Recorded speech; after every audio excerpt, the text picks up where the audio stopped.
It's kay kuan. Kay natabangan ta ka. Sa kanila trials yun ano sa kumanak. Pero wala gyud ko nagpalingla sa ilaha sa mga trial sa akong apo. Wala nagpasalamat ko ako so at least naka-graduate ko. Dagdag alaman ng Lord. At least dagdag alaman lang. Nakakuha ako ng medal. Second honor awards. Loyalty.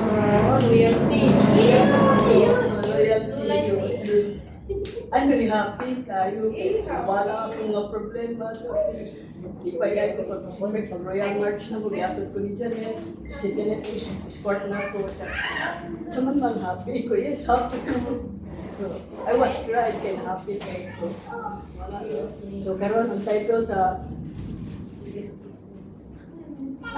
na ko karon is about the Christian family. So we will just pray first. So Lord, salamat kayo Lord kanina kahaponon na ako Lord. Nagkaano akong privilege today Lord sa pagpinto.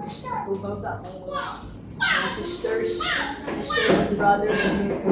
Lord, salamat kayo Lord. Tigaan kami panahon, Ginoo.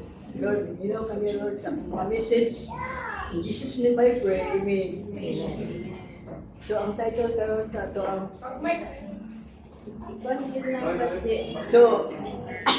ang title na ito karon is about a Christian family. Pero makita nato sa Genesis 2:18. Ingon dali sa Genesis 2:18 nga. The Lord said God, it is not a good man should be alone. Sa ato ba? Kanami. Hindi tayo pwede nga ang lalaki siya ng isang magpuyo na pinutana, kundi hindi mo kita kuan siya. Kinanglan na siya partner siya. Ngayon, ang Ginoo nga, I will give him helper comparable to him. So at least, yun ang Ginoo nga. Dili ko pwede nga mag-inusara na ang lalaki, mauna nga kinanangitagaan nila siya o katabang kita ng babae. So, ang bana, meaning to say, ang bana, asawa, couple na sila. So, at least, so ang bana, ang atong hinang diri karon is Ginoo. So sa bana asawa, ang head na to is ang atong husband. So ang atong husband pwede provide sa itong mga pagkaon, mga etc. mga plano, siya rin nag-provide. So magtudlo siya sa mga anak. Kaya kita rin asawa, kita po ang pailalong. So kita ang asawa, pailalong, kita kita ang tambayayo, mga plano, mga etc. So, kita ang asawa, be model. Kita rin siya basta-basta ang asawa, we are a model. So, treasury, model, treasury. And kita po nag-guide sa mga anak. The-monitor kita kung alas 5, at 5 to 6. Inanang pangitao na ito atong mga anak. Asa na sila, bakit asa sa mga kahilayan, sumisado pa, nag-aunsa na sila dira, asa, etc. Nag-aglaag sila, asan nakita. O nakita nga, kita dahil asawa, bilib na tapos basta. Amen? So, very special kita ang asawa, dili tayo nga ang asawa na basta lang. Pero kinahanglan kita nga asawa di ay dili tayo mag-sig balay-balay ito, balay-balay ka, chismis. Kinahanglan kita dahil asawa, kuan ka na, dagat may kuton sa balay, magkahit ka, para at least hindi ta mag-chismis sa ubang sa balayan, kay nanano kung chismis dito, pulaan man ang sila sa tuwa, di ba? Amen? Kita karoon nga, Itagay kita ka ng mga asawa, hindi dahil nga, kuan dahil ka, hilong-hilong kita sa atong kabalingon, kinanglan nga, kita ang isurenta, kita ang gabadjiting sa atong mga kuan, sa itong mga kinanglanon. So, ang asawa ko, ang ama ng asawa doon ay gasa. Kung saan ang gasa niya, hindi ang anak, amen? So, ang mga anak ko, gasa na sila nato. So, kita, ginapa-eskwela nato sila, ginapakaon, gina-advisean sa mga call of advice. Una, ingon ang Ginoo nga, tabangin yung mga anak, ayaw ninyo sa mga kadautan, sa kakot ng mga edad. So, at least monitoring lang ihapon na ito sa atong mga anak. Hindi na yung napasagahan, pag-iday nato. Nga may nga tanong, minyo, nagitaw na sila. Kaya, kuhan, wala kay labon, pwede, kaya, nagkaingon sa Bible nga, you just monitor your child, or children. So, yun, pagkahuman ang kita din ang asawa, hindi na ito yung kaya asang lakaw-lakaw tamo, unsa na, sa atong talito, itong ipangita na lain kayo, hindi pwede. So, kita mag-angita sa atong banay, you just respect sa admittance. Mga nasa tuan ba sa itong asawa, doon na mabutay, 9 characters, love, kung sabihin sa kagugma, pailog, aluoy, pasyensya, control kasi mga bakbak, mga chismis, anak, ampo ka sa Ginoo, daghan kayo, bilong kita sa 9 characters.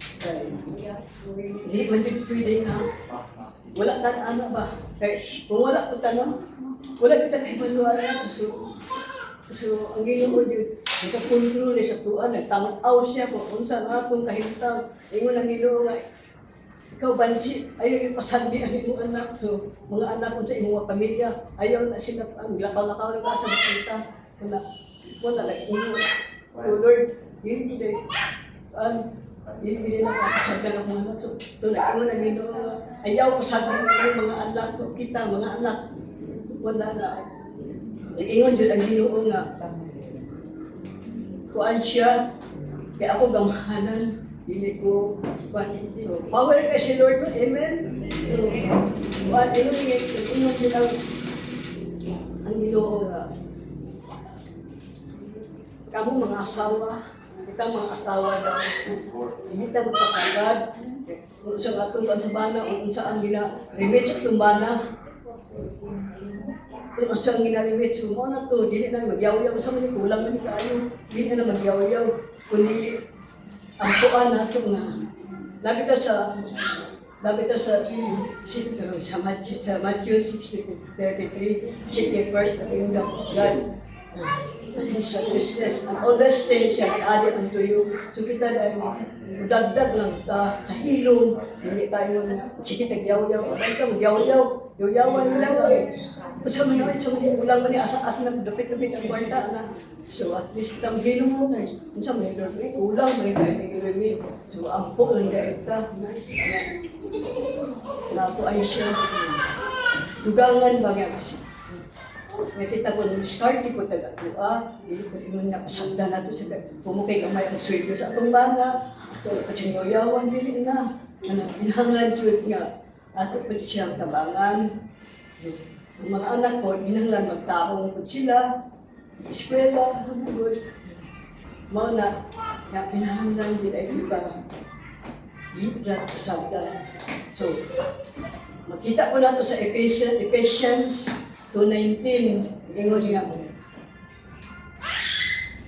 Therefore, you are no longer strangers and foreigners.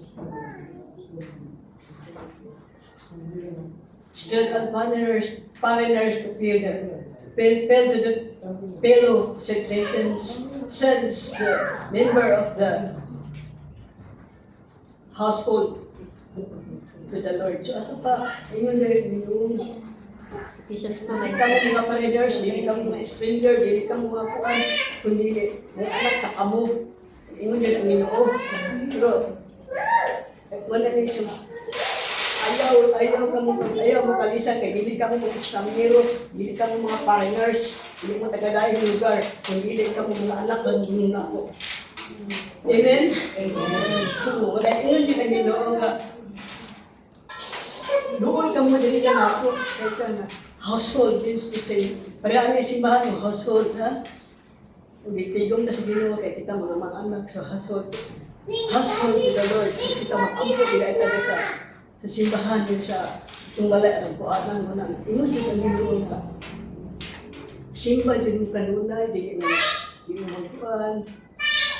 Bisan magsimba gani, mga asawa. Bisan ingon ko sa mga sinilan sa simba na ta. Ano yun, dami kalaba. Ano, diyan sa mga laing mga asawa, wala ka nakalaba. Wala ka nagkuhan, nakaplansyan. Kaya kinahanglan kita na asawa. Sa magplansya, sa magsimba na gani, pagka Domingo, ako lahat pa ba? Alert ako, pagka-Bernes, pagka-Sabado na, lansado na mga simila. Lansado na tapos, mga sapatos, design, brasan na ano ba, pagka-Domingo, asa ka simba. So at least ready na, hindi na ngita pa ito, nakarampa ka, ito sa, kung na, mao dahil na ang advice Ginoo. So dili dikit ka pasukdahan sa ingon din ang Ginoo nga simba ka mo ya uban man ko ang simba dahil may rason unsa ila mga rason sa madto kami dito dili mi atuan dito na kay para din sa kasimba ang labang kami dili din maayo kinahanglan ng simba ta focus gid dali sa Ginoo kaya ang Ginoo dili kay pa ng Ginoo ba masako na siya ang Domingo de balaan ang Domingo. Adlaw niya sa magsisimba nato kita ka na mag-kuan jud ka tapok anak. Asa ka nagsimba na ingon din ang Ginoo na. Kinahanglan ayaw ko ninyo biyai. Kay ditudluan ta kamo kung unsa ang inyong mga paagi. So mo na ang Ginoo wala kayong kasagdan. Siya ang good provider, nag-provide siya sa ang mga needs. Sinsa ako dito sa akong sarili. Wala-wala, ang dito, ang po, ang dito, ginawa. Kinanglan nila ay mag-devotional kita. Mag-devotional kita sa nagbiti. Yung concept pa, sa una wala ko nag-devotional. Mag-devotional kita. Kung sa ito, paapuan, sa Ginoo, kinahanglan pangayon ito, hidakan din nato na siya nga unsa ang Ginoo ligpon gid kayo kung hila kita ang Ginoo kinahanglan kung simba kita sa Ginoo kay dili ta maapas sa mga blessings kundi ang blessings para sa Ginoo. Ang Ginoo ang matag sa ato blessings dili ang blessings sa ato apatron muna. Amen. Amen. Oh, praise the Lord. Praise the Lord. Amen. Power din sa Lord no. Mawalan ito. Salamat.